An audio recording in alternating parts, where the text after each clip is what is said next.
Pois é, já estamos de volta iniciando mais uma aula aqui. Vamos dar continuidade à desapropriação especial de imóvel rural. Eu falei que existem algumas vedações a certas desapropriações de alguns imóveis, pequena propriedade, não é verdade? Aquela propriedade que é produtiva, tá certo? Vamos lá então, mas de quem é a competência? Se liga aí, ó. Quem deve valer desta desapropriação? A União. Nós vimos que na propriedade urbana, quem poderá valer-se dessa desapropriação é o município. Em se tratando de imóvel rural, quem tem legitimidade, quem é a entidade competente para tal? A União, beleza? Tudo certo na Bahia? Sigamos adiante. Vamos falar agora, vem comigo, vamos falar agora de uma outra modalidade de desapropriação especial. Tudo bem até aqui? Tudo tranquilo? Pois é. Na verdade, essa desapropriação especial é aquela que nós temos, uma desapropriação ou expropriação com fisco, que nós chamamos, Tem uma previsão destinada, tem uma previsão específica que foge. Nós vimos que no inciso 24 nós temos a desapropriação comum, aquela que é paga através de dinheiro. Nós vimos que no artigo 182 nós já temos a desapropriação especial urbana para imóvel urbana, competência do município. Do artigo 184 a 186, a desapropriação especial rural, que essa é feita através da União. E agora vamos estudar a terceira espécie de desapropriação especial, que é justamente aquela que por alguns doutrinadores a chamam de desapropriação com fisco. Previsão legal, veja comigo na tela. Desapropriação especial com fisco, artigo 243. O que reza a lenda? 243 da Constituição da República Federativa de 1988. Diz o seguinte: as propriedades rurais e urbanas, veja só, aqui já não é mais nem rural e nem tão somente urbana, é toda e qualquer propriedade. Então, portanto, de qualquer região do país onde forem localizadas culturas ilegais de plantas psicotrópicas ou a exploração de trabalho escravo na forma da lei, serão expropriadas e destinadas à reforma agrária e a programas de habilitação popular, sem qualquer indenização ao proprietário e sem prejuízo de outras sanções previstas em lei, observado no que couber o disposto no artigo 5º. Vem comigo, se ligue. Esta desapropriação, como aqui fala expropriação, você que é faca cega, resolveu plantar, um pezinho de maconha, o que quer que seja lá, na sua propriedade. E aí o IBAMA foi lá e descobriu. Então, portanto, e aí? Chora, bebê. É o que vai acontecer. Mas dizem, reza a lenda, segundo um amigo, que maconha não tá dando dinheiro, então tem que ser coca. Se pegou um pedacinho lá na sua propriedade, vai acontecer o quê? Vai ser expropriado, não vai ter alegria, não vai ter faz-me rir. O Estado não vai indenizar. Por quê? Porque você está fazendo coisa errada, faca cega. Você está plantando plantas psicotrópicas. Olha só que nome magnífico que a gente tem na Constituição. Vamos lá então. São plantas ilegais e por conta desta conduta você será desapropriado. Então, portanto, veja comigo na tela. Nós estamos tratando aqui no caput de quê, gente? Nós estamos tratando de imóveis. Então nós estamos desapropriando imóveis. É por isso que aqui fala de propriedade, as propriedades rurais e urbanas. Então, portanto, os imóveis rurais e urbanos que começarem a utilizar o quê? O seu espaço para plantar psicotrópicos ou plantas psicotrópicas, o que vai acontecer? Ou até mesmo utilizar-se desse espaço para quê? Para realizar trabalho escravo, porque aqui também a própria Constituição nos remete a isso, plantas psicotrópicas ou a exploração de trabalho escravo, o que vai acontecer? Você será expropriado, e essa terra aqui, na verdade, que ela foi expropriada, a sua propriedade, você plantou essas coisas erradas lá, eu falei para você, não faça isso, mas temos que o que vai acontecer? Plantou isso daqui, esta propriedade vai ter uma destinação específica. Como assim específica? Além da expropriação, você vai ter uma destinação conforme a própria Constituição diz, que é voltada justamente para quê? Para a reforma agrária, ou também para programas habitacionais populares. E isso está justamente aqui, habitação popular é uma delas e reforma agrária. Perceba que nesta hipótese aqui de desapropriação, aquele bem ele tem uma destinação específica, tá certo? Pois bem, o que houve uma discussão no Supremo a respeito desta desapropriação aqui? O que acontece? Veja comigo na tela aí, ó. O que acontece? Você tem um terreno. Você não, né? Já chega, você já plantou muito, agora vai ser o professor. O professor tá com um terreno aqui, beleza? E esse terreno, na verdade, eu uso pouco espaço dele. Eu uso pouco espaço. Aqui eu crio meus trem e tal, cuido, beleza, pai bola, coisa e tal. E aí, chegando aqui, eu vou utilizando só uma pontinha, né, rapaz? Pra ver se dá pra cultivar uma coisinha, pererê, parará. E aí os homens vêm para aqui, bastante de helicóptero, filma, ou com drone, pega essa plantação minha. Isso daqui que foi desapropriado, na verdade, o que vai acontecer? Essa desapropriação, eu vou perder toda esta área, ou eu vou perder somente a área em que, na verdade, ocorreu a exploração. E aqui, na verdade, né, houve uma discussão no Supremo, porque lá falava em gleba, né? E a gente sabe que gleba é o quê? A gleba é uma pequena porção de terra, como diz lá atrás. Só que o Supremo, nesse julgado, falou o seguinte, olha, embora esteja tratando de gleba, se houver esta penalidade, como no caso em concreto, o que vai acontecer? Você vai perder a sua terra toda. E não somente aquela área específica, Marcos, que você plantou, tá bom? Independentemente de ser uma gleba ou não. Tanto é que houve, como vocês podem observar aqui comigo, uma emenda constitucional, foi que veio alterando, e principalmente agora, depois em 2019, houve outra alteração também, no sentido de mudar esses conceitos com essa interpretação, para facilitar e corroborar ainda mais o entendimento do Supremo no que diz respeito a essa produção. Então, portanto, se você faz o cultivo, né, cultura ali você desenvolve a cultura no seu imóvel de plantas psicotrópicas, você utiliza o seu imóvel dá uma destinação para trabalho escravo, né, então, portanto, você corre o risco de perder ou de ser expropriado do seu imóvel, e esse imóvel já tem uma destinação específica, que é justamente o seu direcionamento aí para fins de reforma agrária ou até mesmo de programas habitacionais populares, construir as casas, né? As famosas casinhas. E isso serve não somente para imóvel urbano, tá?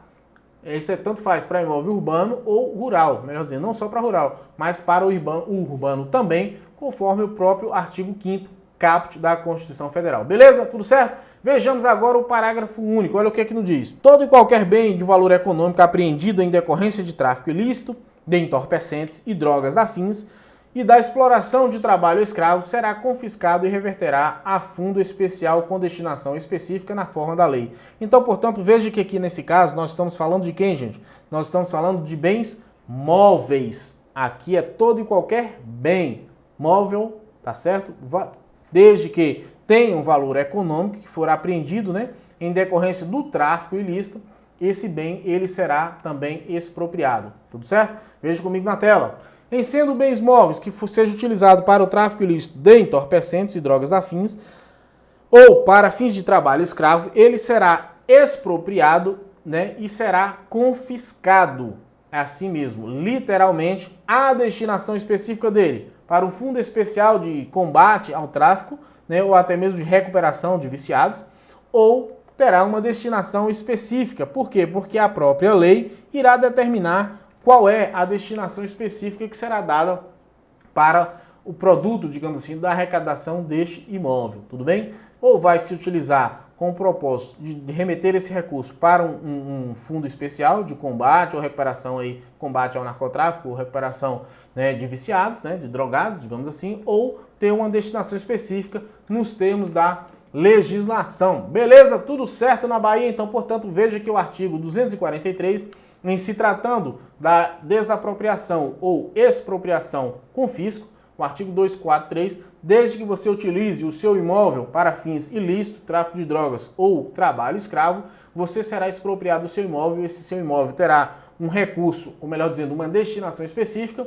inicialmente, como nós vimos, né, para o fundo especial ou até mesmo para a criação de programas habitacionais, né, casas populares, ou uma outra destinação específica, desde que a lei assim remeta, ou até mesmo para esse fundo especial aí. Tudo bem? Tudo tranquilo? Vejamos então, vamos adiante. É possível a desapropriação de bens públicos, né? Hoje se discute muito aí na doutrina se é possível ou não a desapropriação de bens públicos. O que você acha? Eu penso que sim, a doutrina majoritária também diz isso. Sim, é possível, mas não é aquela coisa que vai acontecer de forma à la Bangu, como nós chamamos, né? De forma aleatória. Então, portanto, existem requisitos. Nós sabemos que a administração pública ela trabalha pautada o quê? Pautada em requisitos, né? Dentro do princípio da legalidade. Existem 2 requisitos. Quais são esses requisitos? Veja comigo na tela.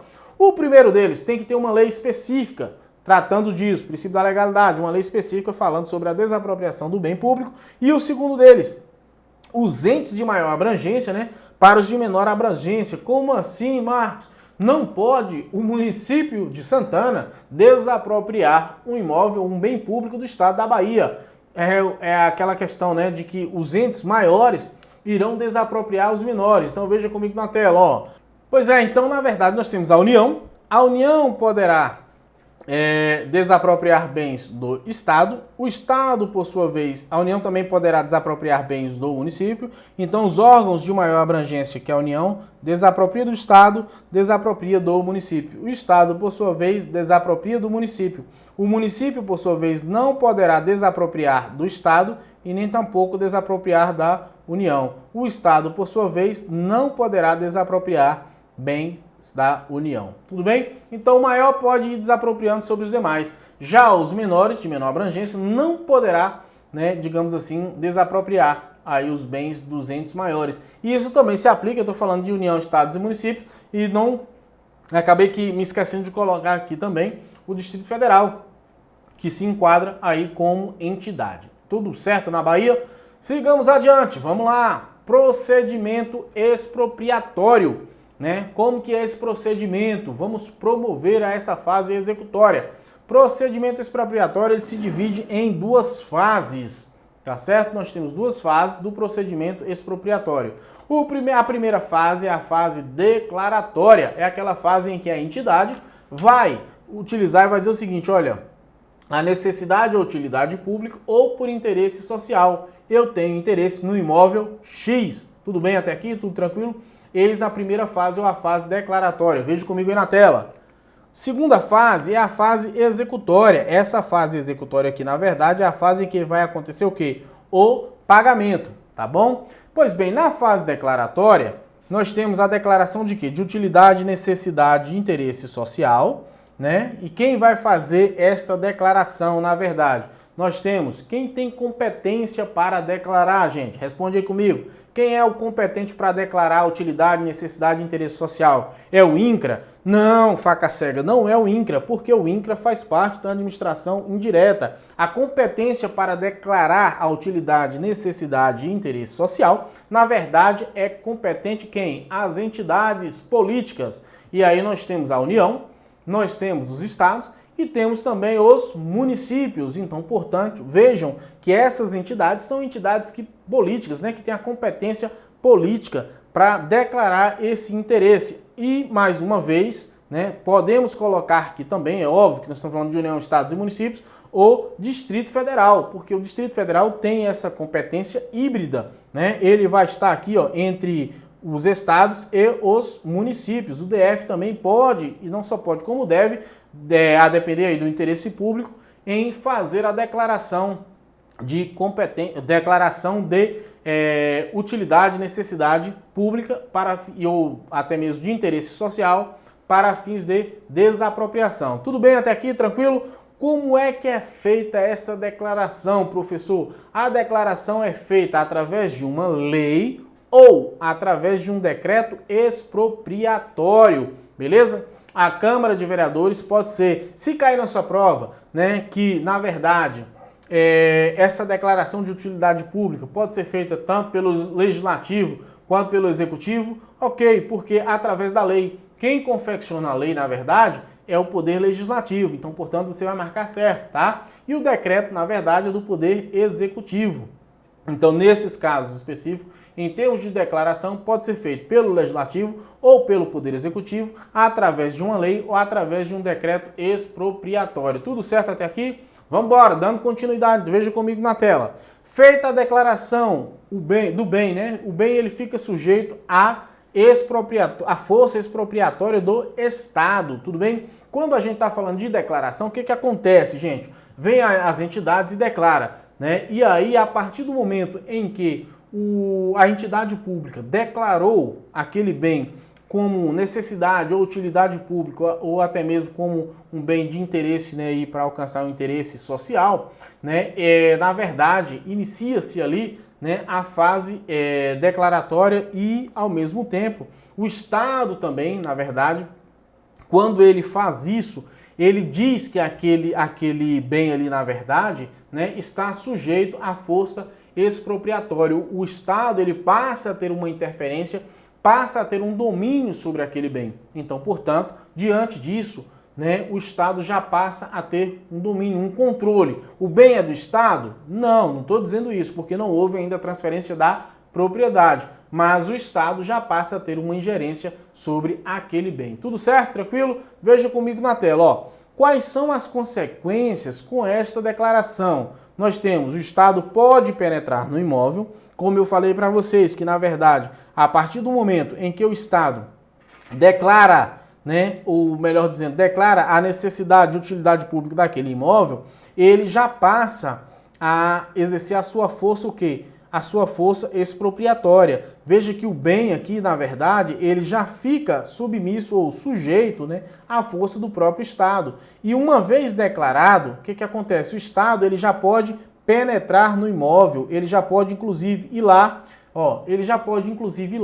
fazer medição, ver como que é o solo, como que é o terreno, ver o projeto que ele tem para ele, já começa a entrar lá dentro, tá? E você pode pedir? Não. Por quê? Porque a partir do momento em que o Estado declara, e o Estado, lembre-se, não estou falando do Estado da Bahia, estou falando do Estado lato sensu.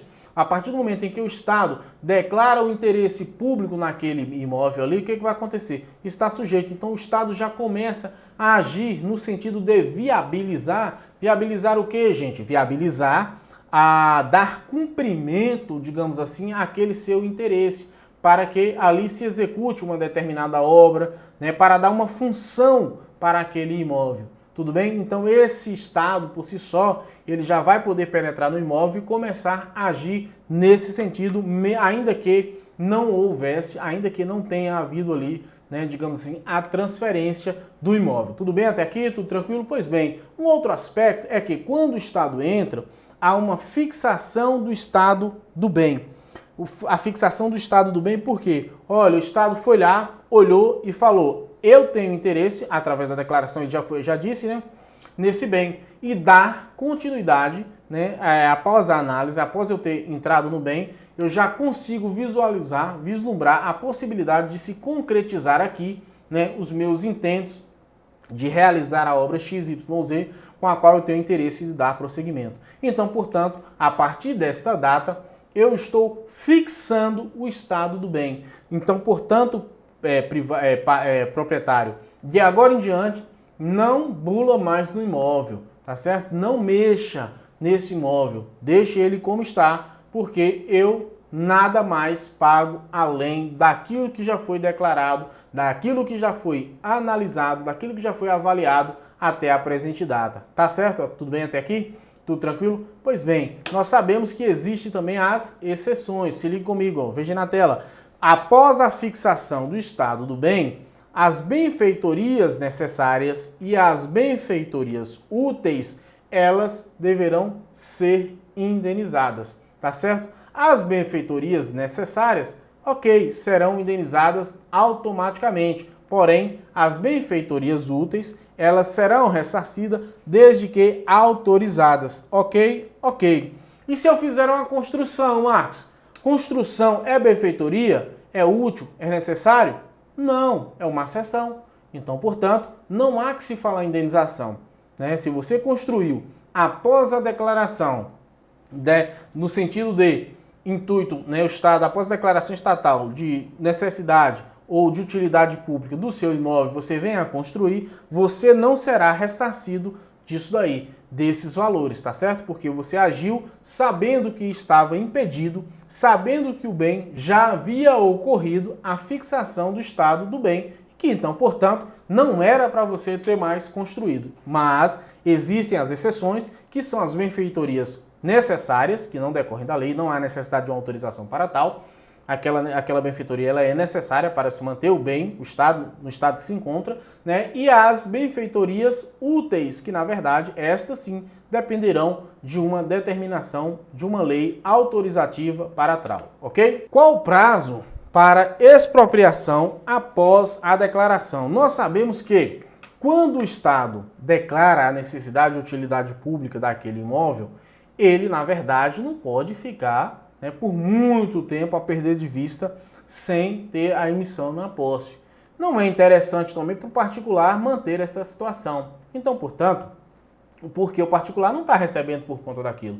E o Estado muitas vezes também não executa aquilo que até então ele tem, que ele almeja o que ele quer. Então, portanto, estabelece um prazo para que aquela declaração, sob pena de caducidade, né, venha a decair o direito do Estado em agir na propriedade, em fazer a emissão da posse, né, digamos como nós chamamos lá no direito civil, dentro desta propriedade. Então, portanto, há um prazo previsto da caducidade para que o Estado possa fazer a expropriação. Veja comigo. Se for uma declaração de necessidade ou utilidade pública, decai após o prazo de 5 anos. Então, portanto, em sendo uma declaração de necessidade e utilidade, o prazo vai decair em 5 anos.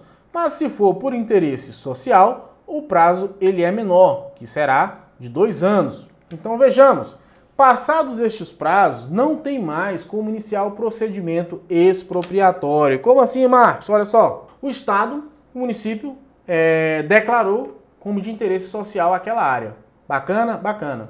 Se for em se tratando de necessidade e utilidade pública, o prazo para ter a decadência, 5 anos. A partir da declaração, o Estado tem 5 anos para iniciar a fase expropriatória, promover a fase executória, né?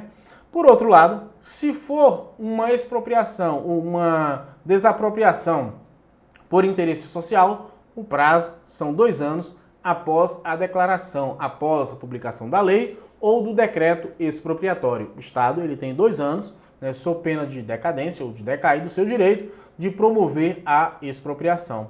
Passado esse prazo, o Estado pode, né, digamos assim, promover a execução? Não pode, gente. Já não pode mais. E aí, como é que fica? Mas o Estado então perdeu esse direito, acabou, não pode mais de jeito nenhum. O Estado até pode, mas em que aspecto? Veja comigo aí na tela. Passados esses prazos, não tem mais como iniciar o processo expropriatório. Ok. Porém, é possível uma nova declaração sobre o mesmo bem. Então, portanto, o Estado perdeu prazo para promover a desapropriação. Né, decaiu do seu direito. E aí o que é que acontece? Perdeu o prazo, não pode mais promover. Beleza. Mas é possível ainda uma declaração nova sobre esse bem? Sim, é possível, gente. Desde que, na verdade, cumpra um outro prazo. Qual prazo seria esse? Sim, desde que aguarde o prazo de carência de 1 ano para declarar novamente. Então, portanto, o Estado deixou esvair aquele prazo, ele vai ter que cumprir aqui uma carência. Essa carência, na verdade, ela é de 1 ano e daí então ele poderá declarar novamente, ok? Tranquilo.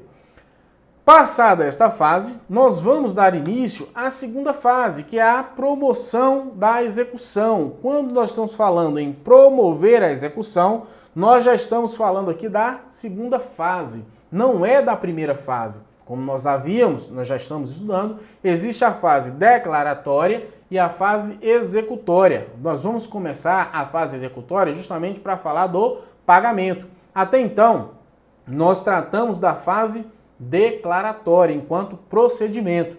E quando a sua questão, e quando houver uma pergunta, né, digamos assim, num certame, numa prova que você estiver falando da promoção da execução, na verdade, que o Estado vai promover a desapropriação, nós já estamos tratando da segunda fase e não mais da fase declaratória. Então, portanto, quando nós estivermos falando da promoção desta fase executória ou da desapropriação, promover a desapropriação, aqui a competência não mais se atribui às entidades tão somente. Nesse caso, outras entidades poderão fazer esta, ou melhor dizendo, poderão promover esta execução. Tá certo? Tudo bem até aqui? Por quê? Porque, na verdade, é a segunda fase. E aí há a possibilidade, há o permissivo legal para que haja uma delegação desta competência.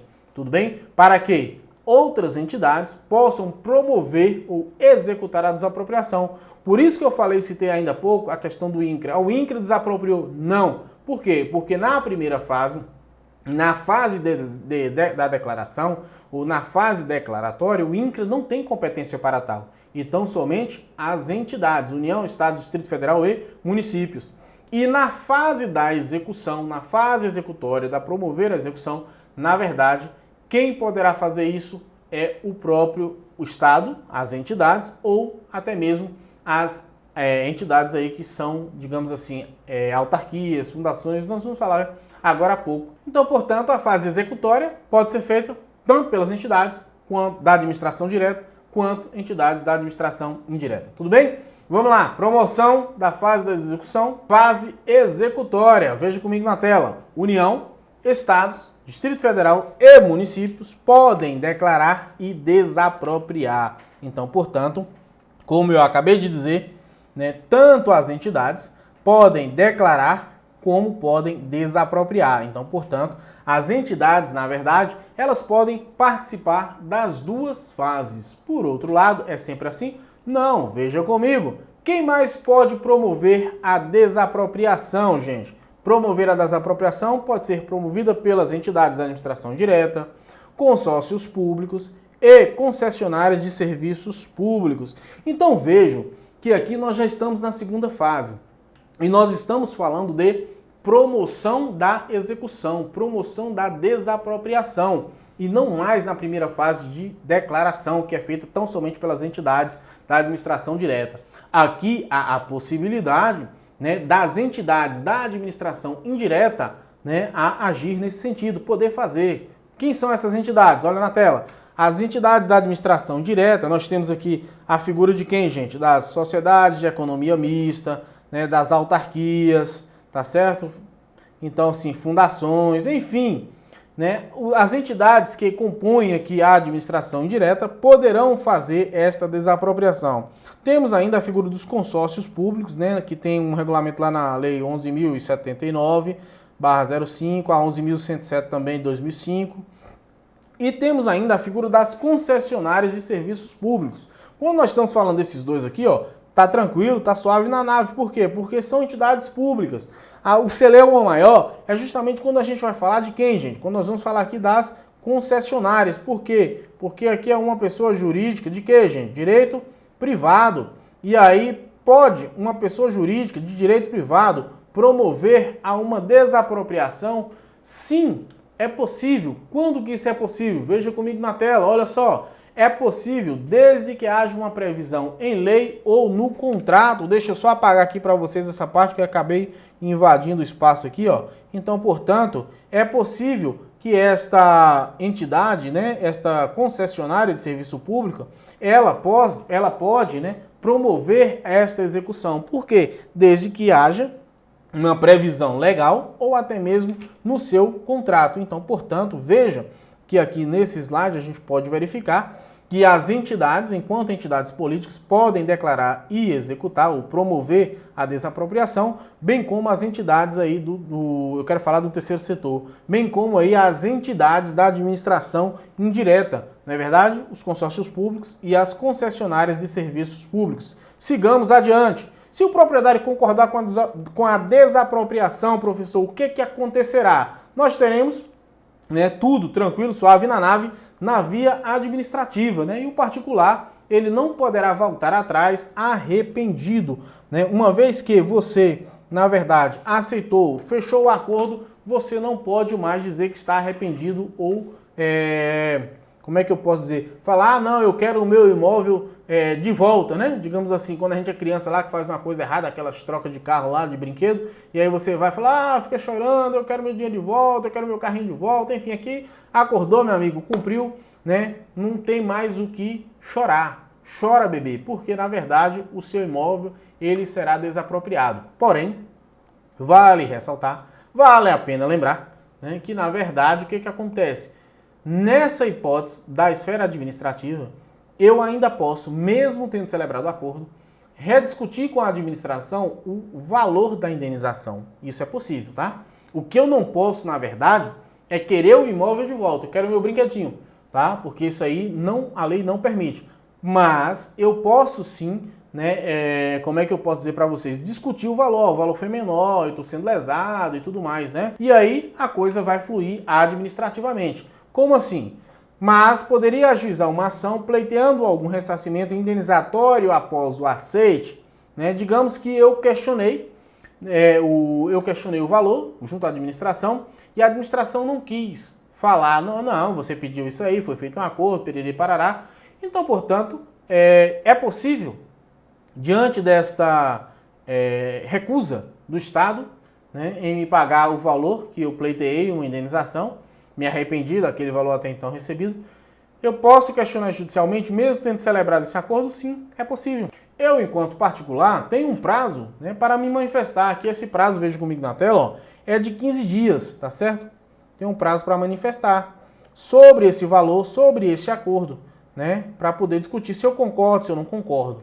E aí o que é que acontece? Se eu não manifesto, nós teremos uma recusa tácita. Essa recusa tácita, na verdade, é como se eu não tivesse aceitado aquela proposta, não tivesse aceitado aquele valor. No que diz respeito, como eu falei aqui em cima, não concordado com o valor, eu posso ingressar em juízo e discutir aquilo sem problema algum. Aqui o Estado me notificou, né, e eu calei. Aqui quem cala consente não quer dizer que eu estaria aceitando, né, a proposta feita pelo Estado, mas haverá uma renúncia. Eu não quero, eu não aceito, eu estou recusando. Uma vez recusado esse valor, o que vai acontecer? Veja comigo. Daí em diante, a expropriação ela se dará. De que forma? Através da arbitragem. Isso é novo, tá, gente? Essa modalidade aqui de arbitragem, né, para se discutir esses fatores de desapropriação. Nós temos a figura da mediação, de igual modo é novo também. E temos uma terceira possibilidade, que é justamente a judicial. Então, portanto, em havendo uma recusa tácita, um não aceite por parte, ou um silêncio por parte da pessoa, do privado desapropriando, o que vai acontecer? Poderá acontecer de forma consensual, ou através de uma mediação, ou através de uma arbitragem, desde que haja o consenso entre as partes, e não havendo ainda a possibilidade de se fazer através da arbitragem, da mediação, daí a gente vai partir para a esfera judicial. Beleza? Tranquilo então? Tudo certo? Pois bem, então a gente fica por aqui, e aqui assim é Pai Bola, eu volto já. Vamos encerrar esse bloco.